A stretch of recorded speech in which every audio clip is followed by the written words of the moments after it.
ఒకప్పుడు ఒక చిన్న గ్రామముండేది. ఆ గ్రామంలో ఒక పేద మహిళ ఉండేది. ఆమె వయసు ఎక్కువైనా మనసు మాత్రం చిన్న పిల్లాడిలా మృదువుగా ఉండేది. అందరూ ఆమెను ప్రేమగా పేదరాసి పెద్దమ్మ అని పిలిచేవారు. పెద్దమ్మకి పెద్ద ఇల్లు లేదు, ఎక్కువ సంపద లేదు.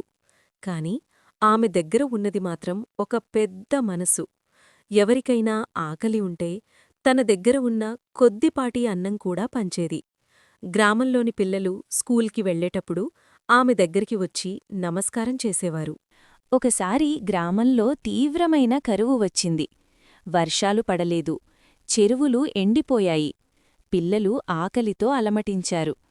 పెద్దమ్మ ఇది చూసి చాలా బాధపడింది. రోజూ ఉదయం ఊరి దేవాలయం దగ్గర కూర్చుని ఈ ఊరిలోని పిల్లలు ఆకలితో ఉండకూడదు అని ప్రార్థించేది. ఒకరోజు పెద్దమ్మ తన ఇంట్లో ఉన్న చివరి బియ్యం తీసుకుని అన్నం వండి ఆకలితో ఉన్న పిల్లలకు పంచింది. ఆ రోజు ఆమె తానే తినలేదు. ఆ రాత్రి పెద్దమ్మకు ఒక వెలుగు కనిపించినట్టుగా అనిపించింది.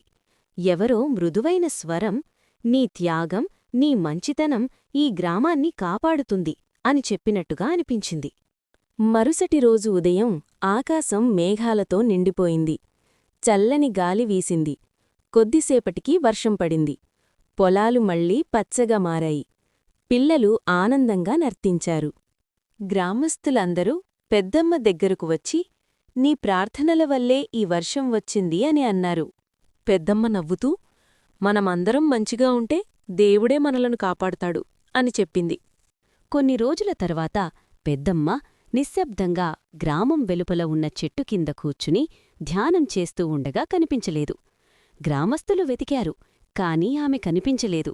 అయితే ఆ రోజునుంచి గ్రామంలో ఏ కష్టం వచ్చినా ఎవరో ఒకరు సహాయం చేసేవారు. పిల్లలకు ఆహారం దొరికేది. అన్యాయం తగ్గిపోయింది. అప్పుడే గ్రామస్థులు అర్థం చేసుకున్నారు.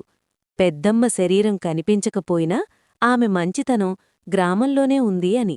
అప్పటినుంచి పిల్లలకు పెద్దలు ఈ కథ చెప్తూ, పెద్దమ్మలా మంచి మనసు పెట్టుకుంటే నీవు కూడా అందరికీ దేవుడిలా అవుతావు అని చెప్పేవారు.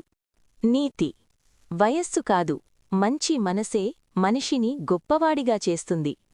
ఇతరులకు సహాయం చేయడం అత్యుత్తమ పూజ. ఈ వీడియో నచ్చితే లైక్ చేయండి, సబ్స్క్రైబ్ చేయండి, బెల్ ఐకాన్ నొక్కడం మర్చిపోవద్దు. వీడియో నచ్చితే లైక్, థమ్స్ అప్.